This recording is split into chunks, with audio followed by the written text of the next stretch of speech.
Isaías capítulo 14.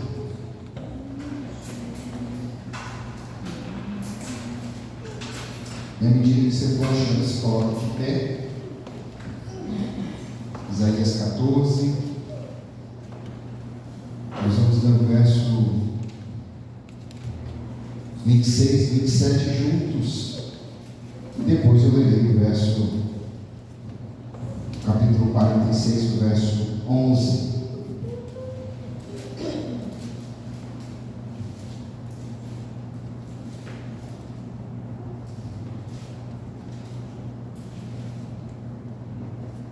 Isaías capítulo 14, o verso 26 e 27, leiamos juntos. Este é o desígnio que se formou concernente a toda a terra, e esta é a mão que está estendida sobre todas as nações, porque o Senhor dos exércitos o determinou, quem, pois, o levantará? A sua mão está estendida, quem, pois, o fará voltar atrás? E o 46, 11. Que chamar da rapina desde o oriente, de uma terra longínqua, o homem do meu conselho. Eu disse, eu também o cumprirei. Tomei este propósito, também o executarei. Meus irmãos, desde que o Senhor disse haja luz, tudo nesse mundo acontece debaixo do seu domínio. Tudo nesse mundo está cumprindo o propósito do Senhor. O pecado entrou, mas o Senhor está corrigindo conforme o seu desígnio. De tal maneira que o que é formoso na criação não é a criação em si, não é a natureza, nem somos nós. O que é formoso é o nome poderoso do Senhor. Vamos cantar essa verdade?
quando esse mundo se acabar, é o teu. Ao teu nome, ó Deus, todos irão tremer. Ao teu nome, toda a hoste do mal espiritual que nós não vemos se dobra. Porque o teu nome é exaltado. Porque o teu nome é mais poderoso. Porque o Senhor é sobre todos. Nós estamos aqui para adorá-lo. Nós estamos aqui para contemplar a tua beleza. Que o teu nome, Deus, seja glorificado nessa noite, em todos os lugares desse mundo. É a nossa oração no nome de Jesus. Amém. Podemos assentar. E assentando, abra sua Bíblia na primeira carta de João. Primeira carta de João, capítulo 3.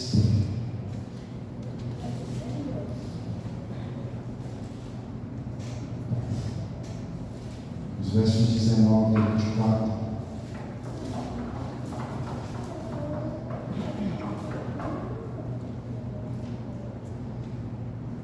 Evangelho de João, capítulo 3, versos 19 a 24.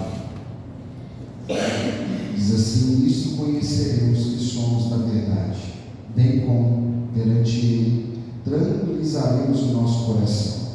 Pois se o nosso coração nos acusar, certamente Deus é maior do que o nosso coração e conhece todas as outras coisas. Amados, se o coração não nos acusar, tenhamos confiança diante de Deus. E aquilo que pedimos dele, recebemos, porque guardamos os seus mandamentos e fazemos diante dele o que lhe é agradável. Ora, o seu mandamento é este: que creiamos em nome do seu Filho Jesus Cristo e nos amemos uns aos outros segundo o mandamento que nos ordenou. E aquele que guardar os seus mandamentos permanece em Deus, e Deus nele. E nisto conhecemos que ele permanece em nós, pelo Espírito que nos deu. Meus irmãos, nós vivemos dias difíceis, complicados, dias de lutas e de guerras, dias de notícias nada fáceis. No entanto, nesse mundo mal e caído e complicado, nós devemos continuar sendo fiel ao Senhor e seguindo a sua presença. Nosso Senhor conhece tudo o que acontece no mundo dele, tudo, e isso inclui o meu e o seu coração. Ele conhece muito bem. Portanto, nós devemos ir a Ele em oração, confessar o nosso pecado, amar a Deus e ao próximo. Se porventura você tem falhado nisso, confesse ao Senhor. Se porventura há outro pecado que você deve confessar, faça isso diante do Deus poderoso, na qual nós estamos.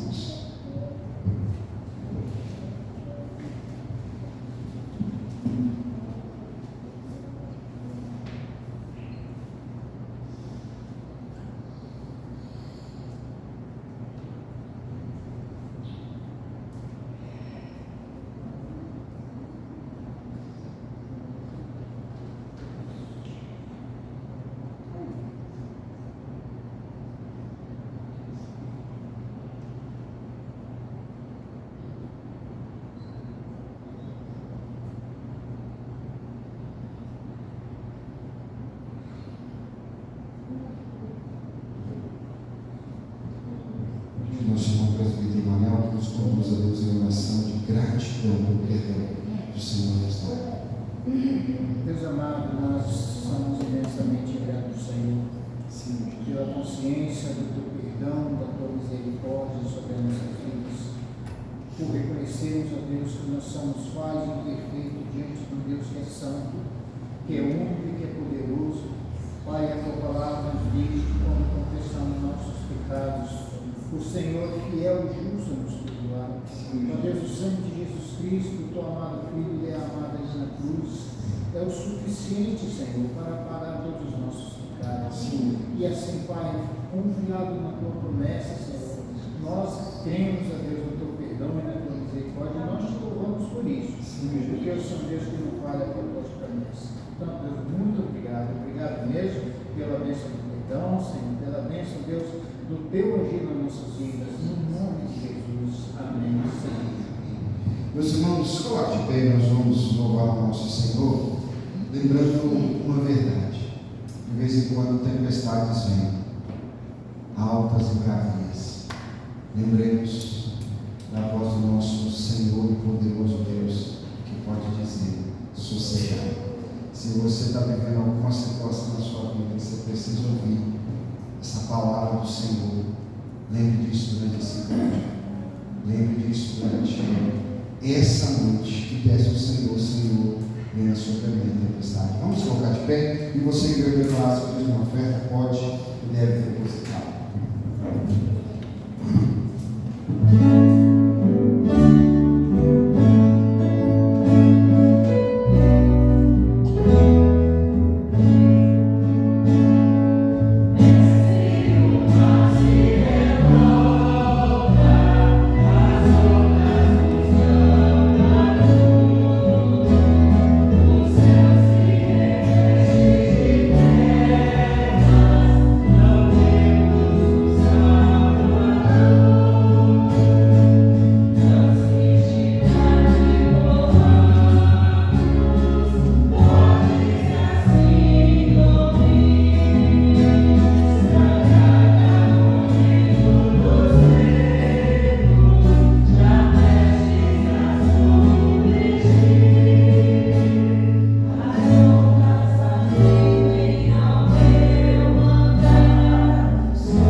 Podem se sentar, irmãos.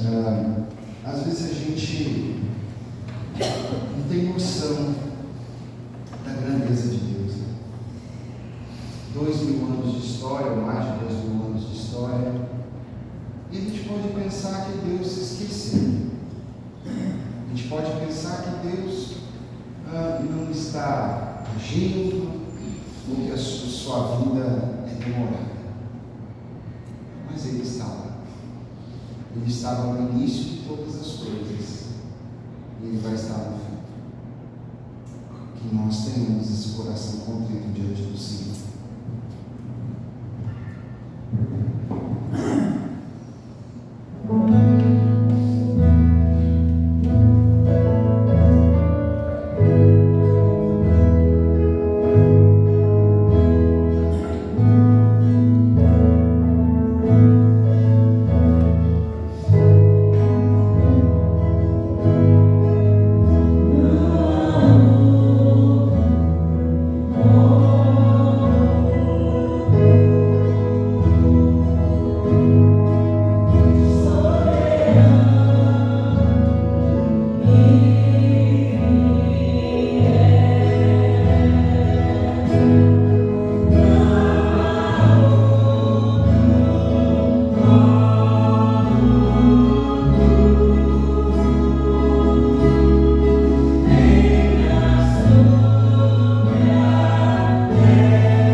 capítulo 12. Profeta Daniel, capítulo 12.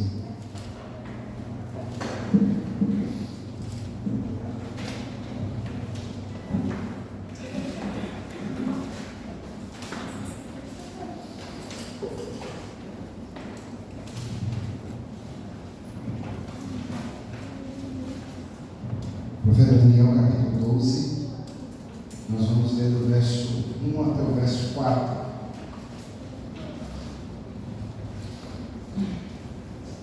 Obviamente, eu não estou pulando o capítulo 11, nós vamos meditar também no capítulo 11, porque aquilo que se começa no capítulo 10 vai até o capítulo 12, no verso 4.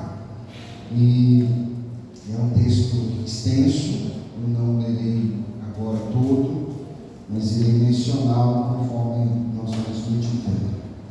Profeta Daniel, capítulo 12, verso de 1 até o verso 4, diz assim a palavra do Senhor: Nesse tempo se levantará Miguel, o grande príncipe, o defensor dos filhos do teu povo.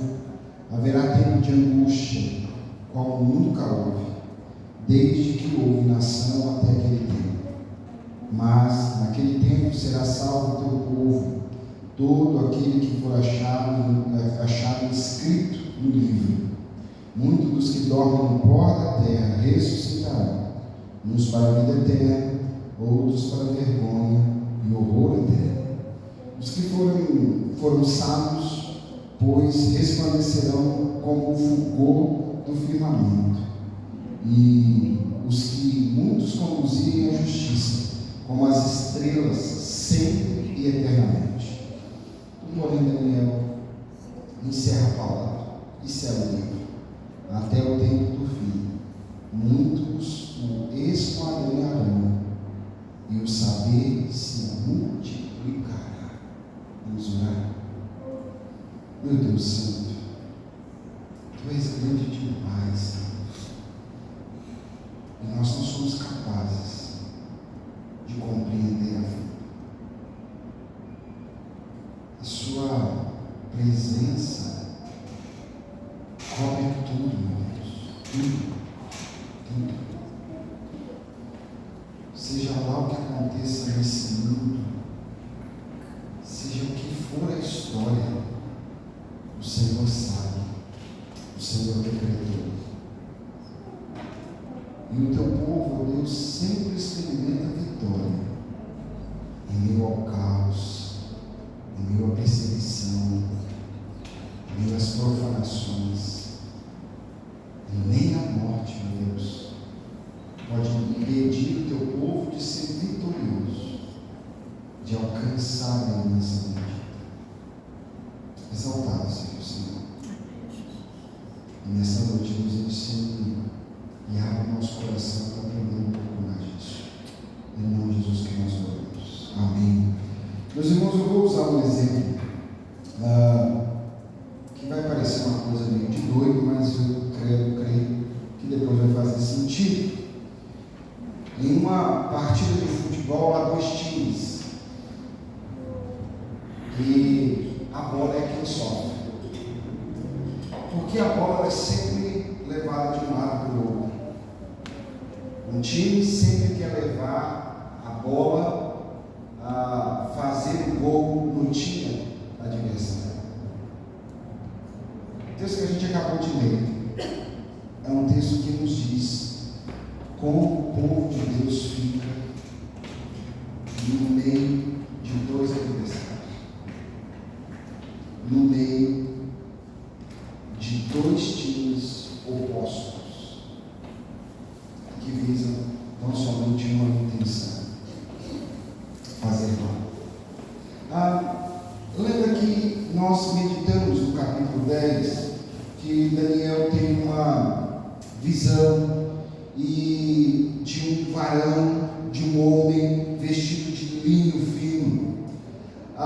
E o que é dito sobre esse homem, outros textos bíblicos, geralmente está ligado à pessoa do Senhor Jesus. Quem era a pessoa do Senhor Jesus? A Apocalipse vai apontar essa figura de olhos de fogo, pés de bronze polido, sempre ligado ao Senhor Jesus, o que pode indicar que todas essas, que Daniel está vendo, é uma teofania, ou seja, uma expressão de quem é o Senhor Jesus. E lembra que o capítulo 10, a Daniel foi mostrado o que envolvia a revelação. Não foi dito. O capítulo 10 não disse qual que era a revelação, mas mostrou a Daniel que aquilo que o povo de Israel estava vivendo naquele momento, que estava passando por aquele momento, tinha dimensões cósmicas. Não era só o que Daniel via, não era só os anos e o que Daniel viveu, o que Jerusalém estava passando, mas havia uma guerra e uma dimensão da qual Daniel não tinha noção, nem o povo do Senhor tinha noção. E então ele vai citar e vai dizer sobre o anjo Miguel. Gabriel também está lá. Hoje Gabriel também está lá. Então mostra essa atividade cósmica da qual Daniel não tinha noção. Lembra que ele começou a orar e por 21 dias ele orou, mas uma guerra da qual ele não tinha noção, que o anjo Miguel estava envolvido, impediu a chegada e a revelação até Daniel quando finalmente chegou. Então o capítulo 10 tratou sobre isso. Agora o capítulo 11 vai ser dito o que de fato é a visão. Mas só que tem algo diferente nessa visão. No capítulo 2, no capítulo 5, no capítulo 7, no capítulo 8, Daniel teve visão de figuras. Daniel teve visão de algo que mostrava, que ilustrava. Agora no capítulo 11, há uma narrativa. E se nós tomarmos que o homem descrito no capítulo 10, vestido de linho, é o Senhor Jesus, ou é uma manifestação de Deus, então Deus está narrando para Daniel acontecimentos. É diferente.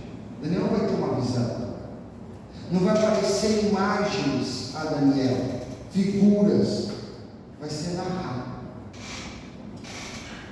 Mas diferente das outras visões, que ora elas pareciam turvas, engraçadas, aqui vai ter uma precisão histórica, irmãos, surpreendente. Deus vai revelar a Daniel mais de 300 anos de história com uma precisão surpreendente.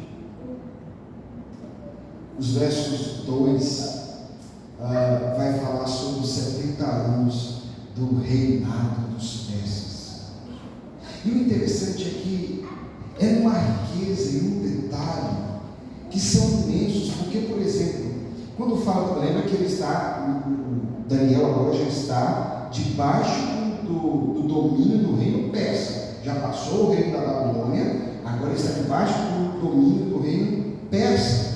Ciro também, alguns vão entender que Ciro já passou aqui, já também, já não é mais sobre o reinado de Ciro, e tanto é que ele vai citar aí Dario, né? Lembra também que ele estava orando, ele estava entristecido porque Jerusalém não desenvolveu. O rei Ciro assumiu, a primeira coisa que o rei Ciro decretou foi a reconstrução de Jerusalém. O povo voltou para Jerusalém, mas 3 anos depois, nada além dos fundamentos está acontecendo em Jerusalém. Agora, debaixo do governo persa e alguns reis depois, ou pelo menos o segundo rei depois, o Senhor revela a Daniel sobre ainda 4 reis que virão sobre a Pérsia. E um deles é chamado de um rei tomado de riquezas e força, e o reino dele vai contra a Grécia. Sabe quem é esse rei? É o rei Assuero, que nós lemos lá em Esther, que aqui vai ser chamado, na história vai ser chamado mais de Artaxerxes. É o rei que fez, ele principalmente, que empreendeu campanhas contra a Grécia. irmãos, vai sendo descrito guerras e mais guerras. O verso 3 até o verso 6 vai dizer sobre o reinado dos gregos. Os gregos finalmente vão vencer os persas. Os gregos finalmente vão dominar o mundo. Mas só que Alexandre o Grande, agora que vai tomar o mundo, ele vai morrer no auge. Lembra que eu disse? Os irmãos vinham dizendo que Alexandre o Grande é aquele que com 33 anos ele chora porque não havia mais terras para conquistar. E ele morre, não na batalha. E ele se envolveu em muitas batalhas, né?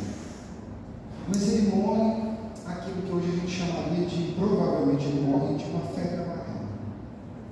Ele morre. Mas só que essa morte vai fazer que 4 dos seus comandantes disputem pelo reino, pelo governo. E aí nessa disputa, o reino vai ser dividido em 2 partes. Uma que vai ser chamada pelo governo e o reino do sul, que vai ser governado por Ptolomeu, que ele vai governar e vai assumir o Egito e a Palestina. Outro que vai assumir a outra parte do reino vai ser Seleuco, que vai dominar sobre o norte, que vai governar a Síria, a Mesopotâmia e a Pérsia. E esses reinos do sul, depois em casa você lê com tranquilidade esse texto, porque esse reino do sul e do norte, eles vão brigar constantemente, até os dias do Senhor Jesus. Vai haver briga entre eles sempre. Ora o reino do norte vai sair de lá para atacar o reino do sul, ora o reino do sul vai sair de lá para contra-atacar o reino do norte. E sabe quem é que está no meio disso tudo? Israel. Israel está no meio dessa briga, no meio dessa confusão toda. Após 2 guerras na Síria entre esses reinos, há essa divisão que há. E é interessante porque o verso 6 diz assim: ao cabo dos anos eles se aliançarão um com o outro. A filha do rei do sul casará com o rei do norte, para estabelecer a concórdia.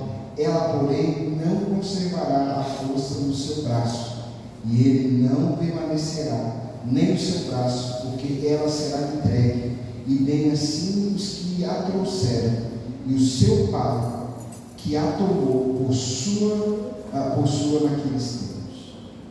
A aliança, o reino do sul e o reino do norte, eles brigaram, e eles estão em guerra, e eles entenderam que eles precisavam ter paz. Haviam 2 guerras, ou aconteceram 2 guerras. Então teve um interesse de paz. Por quê? Porque a guerra onde eles estava passando por rota comercial, por interesses portuários e por recursos naturais. Mas como é que a Bíblia é atual? Eu não li o jornal para pregar isso para você. Por que está tendo briga agora no Irã, irmãos? Lembra que o Irã é a Pérsia, tá? O Irã atual é a Pérsia. Vocês já ouviram falar, vocês que estão vendo os jornais, um tal de um canal estreito chamado Gibraltar, que passa os navios carregando os petróleos, que o Irã agora o que está fazendo? Dominando. E o interesse dos Estados Unidos e de todos que estão brigando em volta e discutindo em volta, porque alguns países que são aliados dos Estados Unidos e que dizem ser aliados dos Estados Unidos protegem, agora não quer deixar os seus navios aportarem aonde? Nos seus portos. Mas qual que é a principal confusão?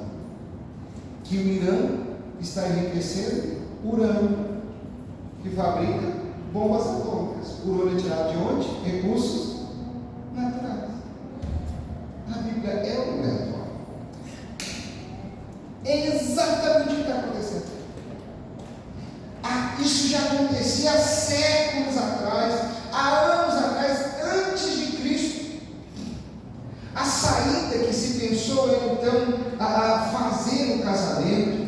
Então o rei Ptolomeu, que é o rei do sul, dá sua filha Berenice para se casar, estabelecer uma aliança com Antíoco, mas Antíoco tem uma outra esposa. Essa outra esposa trama contra Antíoco, envenena, assassina Berenice, e o pai de Berenice, que é Ptolomeu II, morre, e essa aliança de paz se desfaz.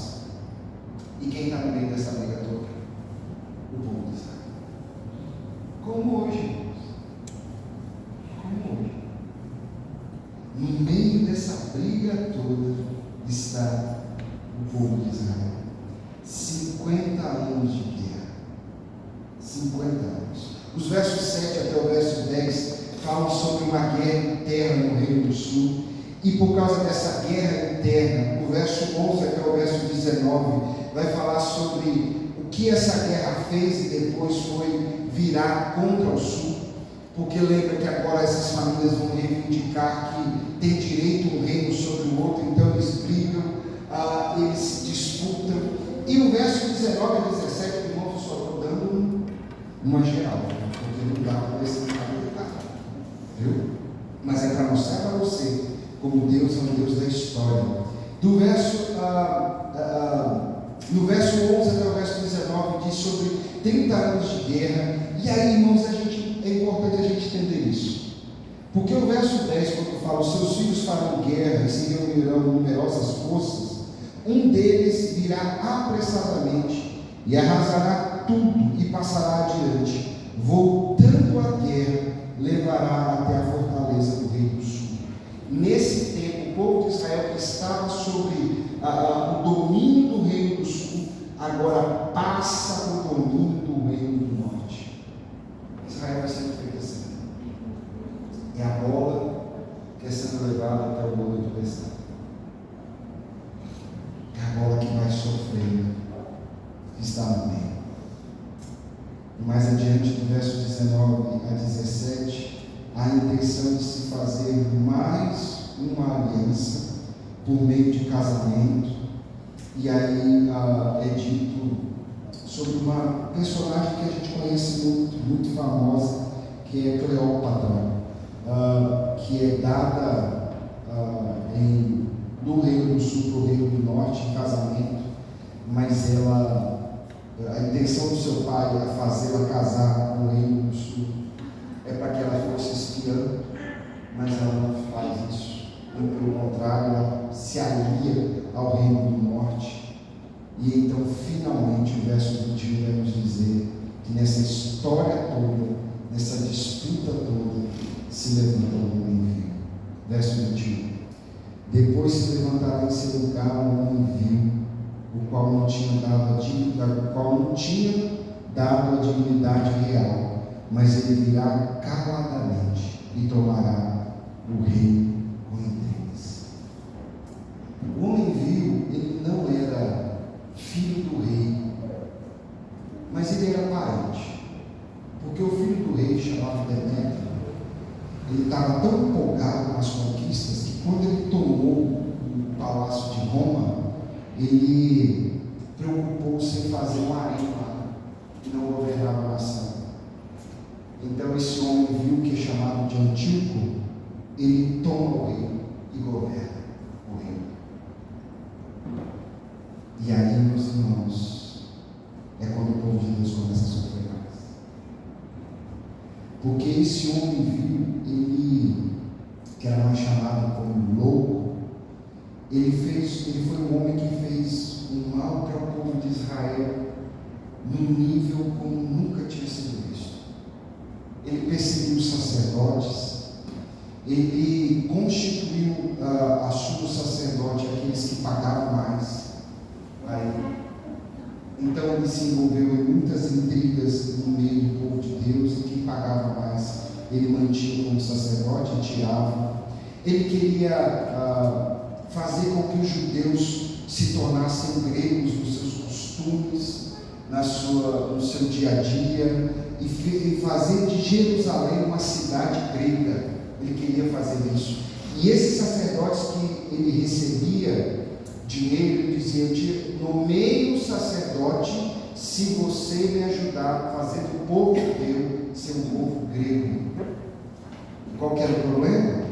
Ser um povo grego.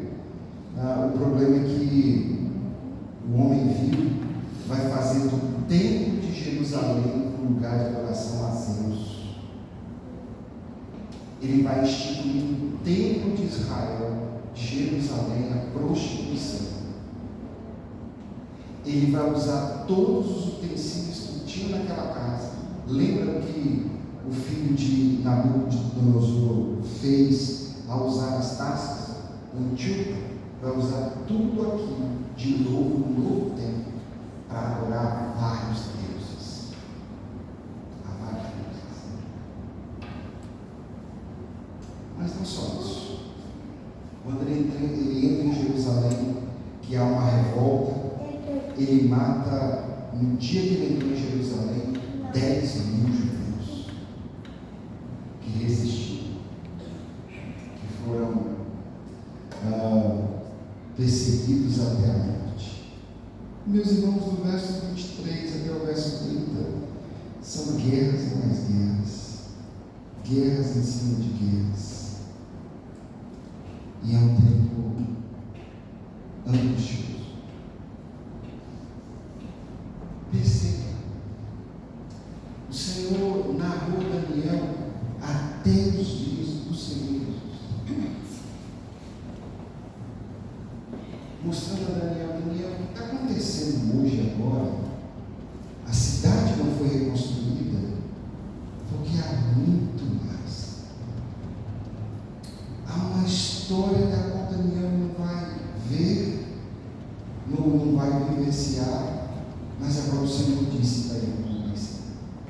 E finalmente, meus irmãos, termina no verso 45 do capítulo 11, dizendo: armará suas tendas palacianas sobre os mares com o glorioso Monte Santo. Mas chegará o seu fim, e não haverá consuelo. De todos esses reis que se levantam, que vão usando o povo de Israel e maltratando o povo de Israel, há uma frase que se repete: cai e não há quem socorra. E aqui mais uma vez o homem vil, ele vai ser morto, ele vai ser destruído e não há quem socorra. E aí fica a pergunta: e o povo de Deus em tudo isso? Como fica o povo de Deus em tudo isso? Porque o povo de Deus está onde está, sofre como sofre, o que passa? Como está o povo de Deus em todas essas situações? Volta a sua Bíblia um pouquinho, capítulo 11, verso 20. Levantar-se-á depois em lugar dele um que fará passar o exaltor para a terra mais gloriosa do seu reino, mas em poucos dias será destruído, e isso sem ira nem batalha. Antíoco, uma das coisas que ele vai fazer com o povo de Deus é impor impostos pesados. Ele vai fazer isso no tempo. Exaltor é cobrador de impostos, e ele vai cobrar impostos caros. E quando Onias III, que é o sacerdote, vai lá interceder, ele morre e é impossível chegar lá, mas o Senhor poupou, porque dizem poucos dias, e ele foi destruído. Como fica o povo de Deus nisso tudo, irmãos? Ainda que sofra perseguição religiosa, ainda que seja imposto, ainda que seja dificuldades e lutas, Deus sempre livra o teu povo. Sempre livra. Como fica o povo de Deus nisso tudo? Sendo purificado. Passa um pouquinho a sua Bíblia aí, capítulo 11, o verso 22 a 35, o verso 32 a 35, perdão. Capítulo 11, 32 a 35. Aos violadores da aliança, ele com lisonjas perverterá, mas o povo que conhece o seu Deus se tornará forte e ativo. Os sábios entre o povo ensinarão muitos, todavia cairão pela espada e pelo fogo, pelo cativeiro e pelo roubo, mas por algum tempo, ao caírem eles, serão ajudados com pequeno socorro, mas muitos se ajuntarão a eles como lisonjas. Alguns dos sábios cairão para serem provados, purificados e embranquecidos até ao tempo do fim, porque se dará ainda um tempo determinado. O povo de Deus no meio da perseguição é purificado, é limpado. Deus separa quem é.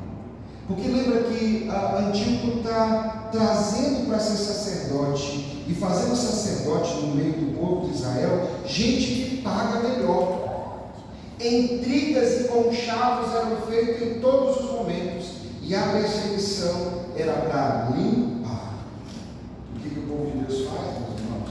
O povo de Deus luta, firme, ensina. Talvez você não tenha noção, e que Deus nos dê a graça de termos o caráter e a firmeza de irmãos nossos que morreram para que eu e você tivéssemos uma Bíblia aqui agora e poder abrir. Quantas pessoas derramaram o sangue para eu e você ter uma igreja aberta e vir louvar o Senhor? E nós vamos precisar ser vigilantes para que esse bem precioso que Deus nos deu de poder glorificar o seu nome não seja perdido por meio da política desse país. Nós precisamos lutar.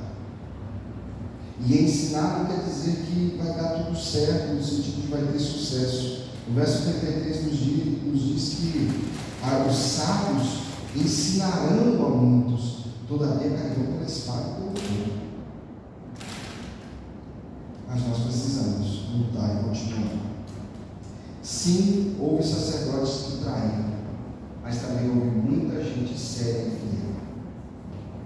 É assim que o povo de Deus permanece.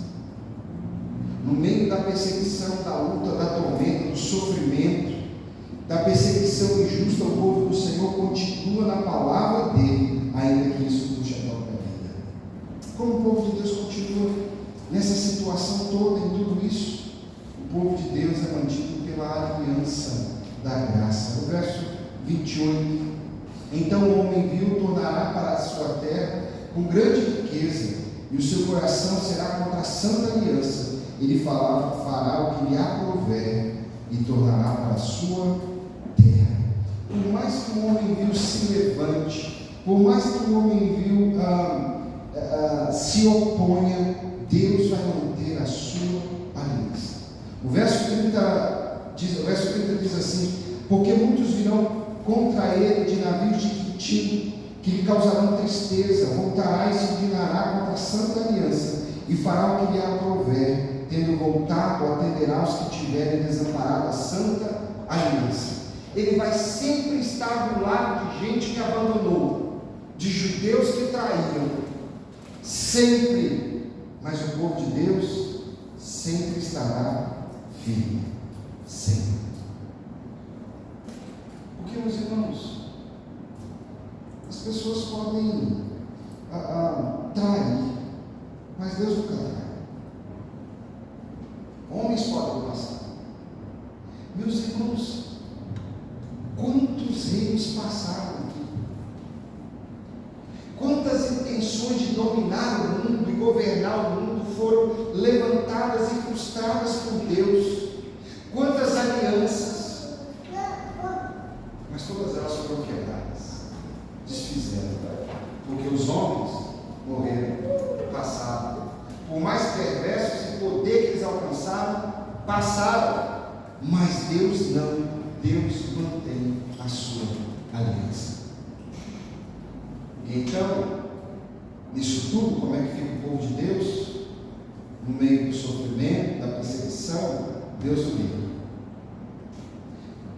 Deus, no meio desse tormento, desse tempo angustioso, Deus vai purificando o seu povo. Porque ele está debaixo da aliança. E agora? Como é que é agora? E aí chega o verso, capítulo 12, verso 1 a 4.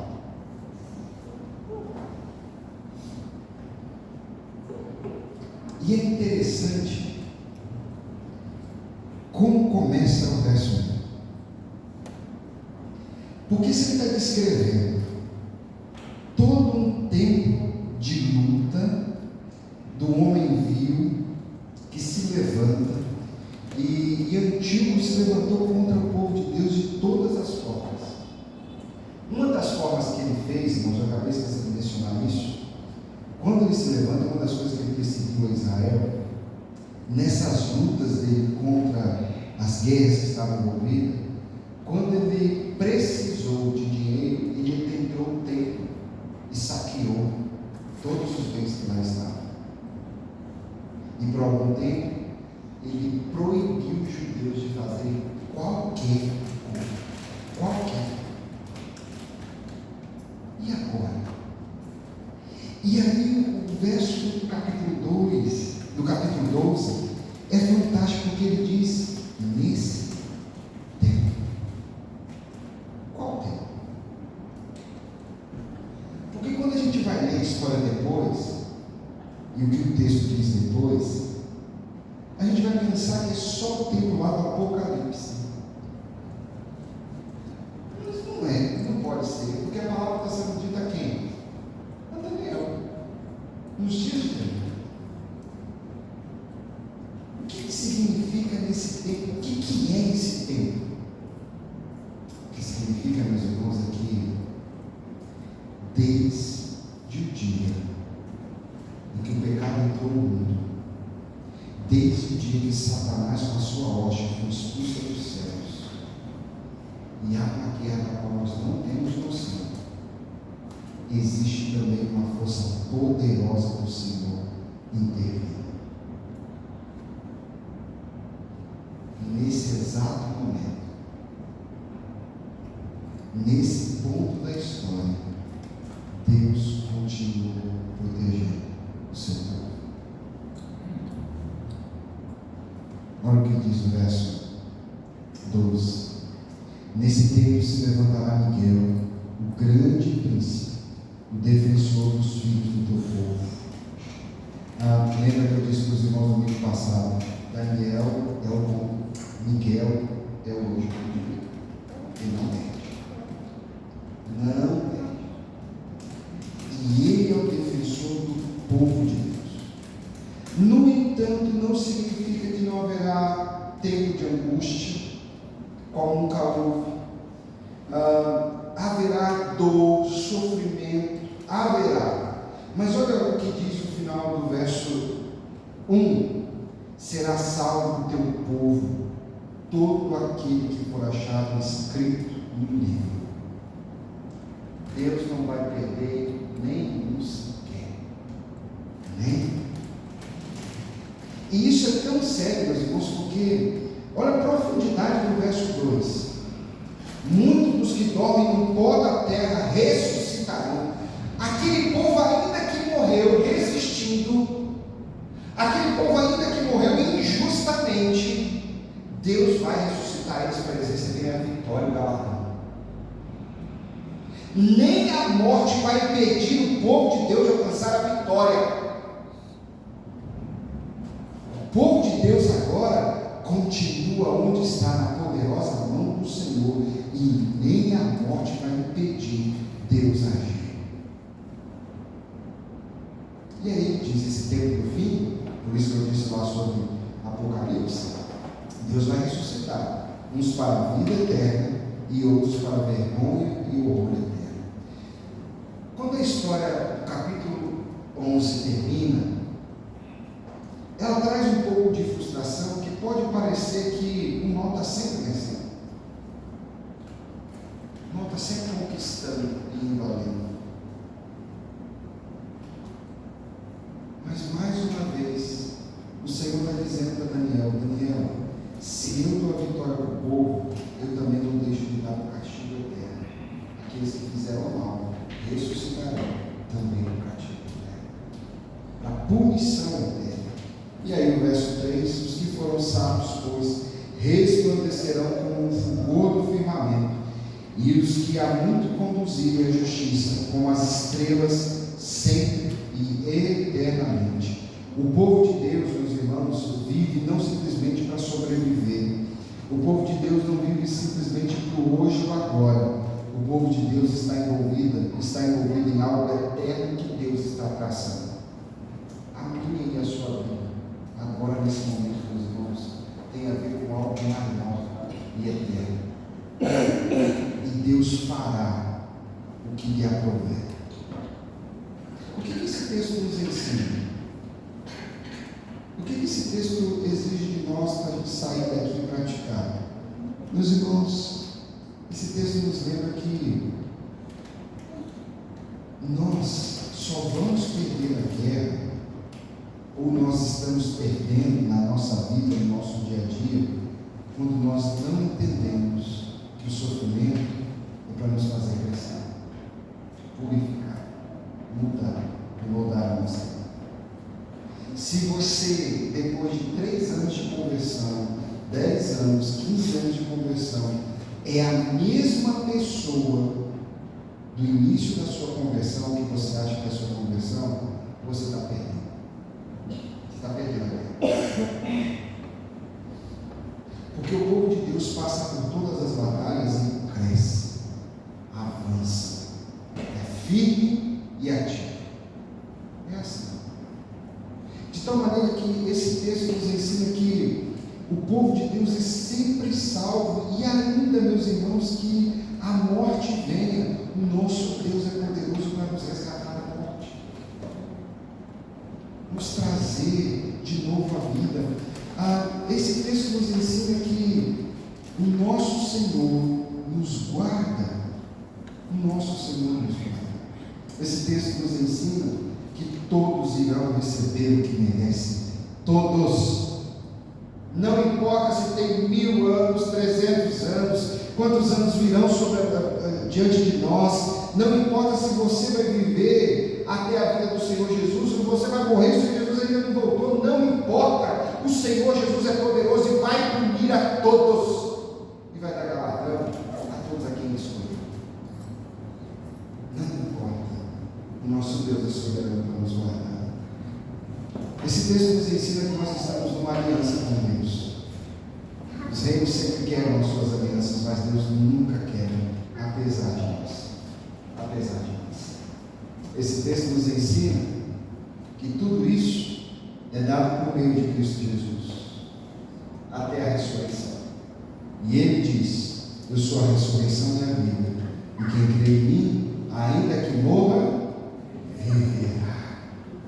Esse Deus é o Deus soberano, e apesar da glória que tem, se importa com você. Se coloque de pé e vamos cantar essa verdade.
Nós pedimos por isso, meu Deus, no nome do Senhor Jesus. Os irmãos receberam isso, que a graça do nosso Senhor e Salvador Jesus Cristo, que o amor do nosso Deus e Pai, que a comunhão e a consolação do Santo Espírito do Senhor repousa sobre vós, povo de Deus, aqui e em todos os lugares, agora e pelos séculos dos séculos.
Organizar aqui, guardar as coisas para a gente liberar aqui, colocar o piso, né?